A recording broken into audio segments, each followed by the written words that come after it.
Icom part 2। अब मैं आपको क्वेश्चन नंबर 13 जो है वो करवाने लगी हूँ। क्वेश्चन नंबर 13 के अंदर भी आपको उसने टोटल डेटर अकाउंट आपने मालूम करना है और इसी तरह आपने टोटल क्रेडिटर अकाउंट मालूम करना है। ये आपकी जो है वो क्रेडिट सेल आ जाती हैं और ये आपकी आ जाती हैं क्रेडिट परचेज आ जाती हैं, ठीक है। और बिल्कुल उस जो क्वेश्चन नंबर 12 है उसी की तरह हम इसका trading and profit and loss account मालूम करेंगे। Mister Mahmood trading and profit and loss account, और इसके अंदर आपका ओपनिंग स्टॉक है।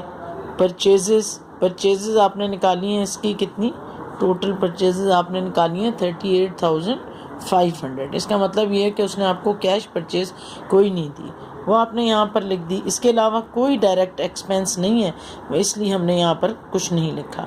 दूसरी तरफ हम आ जाते हैं, ये हमारे पास सेल्स हैं और इसी तरह इसमें कैश सेल्स भी दी हुई हैं क्वेश्चन के अंदर, और क्रेडिट सेल ये जो आपने कैलकुलेट की हैं क्रेडिट सेल, ठीक है। ये क्रेडिट सेल हमने यहाँ पर डाली तो टोटल सेल हमारी बन जाती हैं 15,000। इसी तरह जो क्लोजिंग स्टॉक है वो है 32,660, और फिर आप इन सब को ऐड करें और इसमें से सब्ट्रैक्ट करें तो ये जो अमाउंट आई है हमारी, ये है हमारा ग्रॉस प्रॉफिट, ठीक है। ये हमारा ग्रॉस प्रॉफिट है। इसको फिर हम इधर ट्रांसफ़र कर देते हैं ग्रॉस प्रॉफिट को, और ये ग्रॉस प्रॉफिट हमारा ट्रांसफ़र होके सॉरी यहाँ पर आ जाता है। ये ग्रॉस प्रॉफिट है, ठीक है, 1,15,660। उसके बाद फिर मैनेजर सैलरी, ये आपने बातें याद रखनी है कि ये हमारे इनडायरेक्ट एक्सपेंसेस हैं। मैनेजर सैलरी है, स्टाफ सैलरी है। जनरल एक्सपेंसेस के अंदर वो दिए हुए हैं 24,275। इंटरेस्ट ऑन ओवरड्राफ्ट दिया हुआ है, वो हमें 525 दिया हुआ है। अच्छा, पिछले सवाल के अंदर भी मैंने डेप्रीसिएशन में थोड़ा सा हम कंफ्यूज हो गए थे। ये मैं पिछला सवाल का आपको डेप्रीसिएशन दिखाती हूँ। पिछले सवाल के अंदर ये मैंने कहा कि डेप्रीसिएशन 3400, ये 3400 उसने डेप्रीसिएशन ये 10% दी हुई है, ठीक है, और ये 15% क्वेश्चन के अंदर दी है। तो यहाँ पर जो है ये आपका trading and profit and loss account है, ठीक है ना। मैं ये समझती थी कि हम शायद बैलेंस शीट बना रहे हैं, तो trading and profit and loss account के अंदर तो हम सिर्फ एक्सपेंसेस लिखते हैं।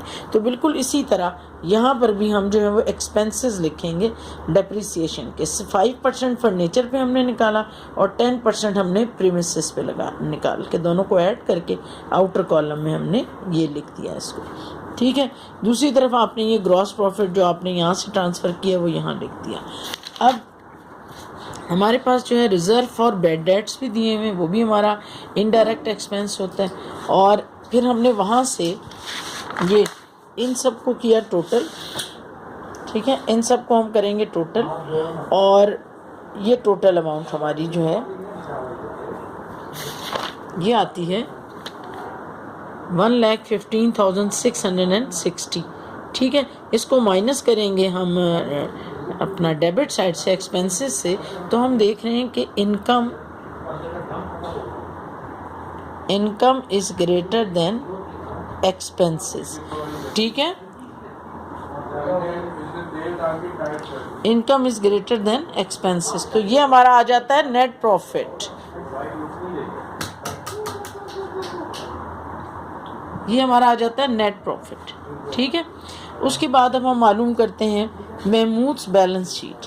बैलेंस शीट के अंदर हमने कैश इन हैंड जो एंड का दिया हुआ है, हमें जो स्टॉक दिया हुआ है, जो डेटर्स दिए हुए हैं, उसमें से हमने प्रोविज़न को लेस करना है, फिर आउटर कॉलम में लिखना है।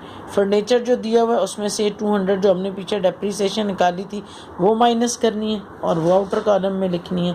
प्रीमिसेस हमें दिया हुआ है और उसके अंदर से डेप्रीसिएशन लेस करनी है, ये हमने यहाँ पर लिखनी है, ठीक है। दूसरी तरफ हमारे पास जो है वो कैपिटल दिया हुआ है, सवाल के अंदर कैपिटल दिया हुआ है और उसके अंदर हमने नेट प्रॉफिट ऐड करना है। कोई ड्राइंग नहीं दी हुई, कोई इंटरेस्ट ऑन कैपिटल नहीं दिया हुआ, इनको हम ऐड करेंगे और ये लिख देंगे, ठीक है। फिर क्रेडिटर जो है वो ये उसने हमें क्वेश्चन में दिया, तो ये देखें हमारी बैलेंस शीट जो है वो दोनों तरफ से बैलेंस हो जाती है। So this is all about the second question of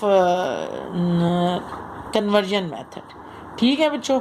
तो ये मैंने आपको क्वेश्चन दे दिए हैं, इनको मैं आप अपने जो है वो आपकी अकाउंटिंग पॉइंट उसके ऊपर आप चेक करें, तो मैं आपको लिंक भेज दूँगी। Okay, thank you.